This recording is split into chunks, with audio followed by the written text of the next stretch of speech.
నమస్కారం, NS news కి స్వాగతం. నా పేరు ఉషా. ముందుగా ముఖ్యాంశాలు. తెలంగాణ గ్రామీణ బ్యాంక్ కుబీర్ మేనేజర్ జయవర్ధన్ రెడ్డి గారికి వ్యవసాయదారులు క్రాప్ లోన్ రెన్యువల్ కొరకై దళారులను, మధ్యవర్తులను ఆశ్రయిస్తున్నారని, వారి బారి నుండి రైతులను కాపాడాలని social justice for world human rights council ఉత్తర తెలంగాణ రాష్ట్ర చైర్మన్ డాక్టర్ సాపా పండరి వినతి పత్రం అందించగా సానుకూలంగా స్పందించిన బ్యాంక్ మేనేజర్ జయవర్ధన్ రెడ్డి, వ్యవసాయదారులు, ఖాతాదారులు ఎవరు కూడా మొత్తం డబ్బులు లేకపోతే కేవలం వడ్డీ మాత్రం కడితే సరిపోతుందని, వెంటనే వారికి మేము రెన్యువల్ చేసి సహకరిస్తామని, దళారులను నమ్మి మోసపోవద్దని రైతులకు, ఖాతాదారులకు తెలియజేశారు.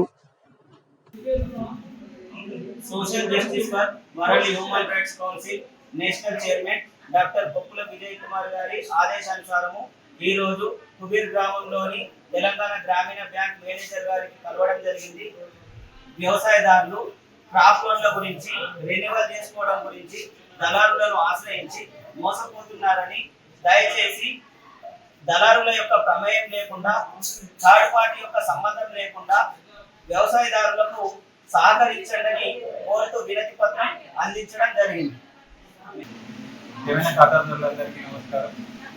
ఖాతాదారులు మనకు ప్రాబ్లం ఎవరైతే బ్యాంకు కట్టడానికి వస్తారో వాళ్ళు కూడా వ్యక్తిని ఆశ్రయించకుండా డైరెక్ట్ బ్యాంకు సిబ్బందిని కలవాల్సిందిగా కోరుతున్నాము. వాళ్ళు మళ్ళీ టోటల్ అమౌంట్ కూడా కట్టే అవసరం లేకుండా కేవలం వడ్డీ మీద కూడా రివర్స్ చేయడం.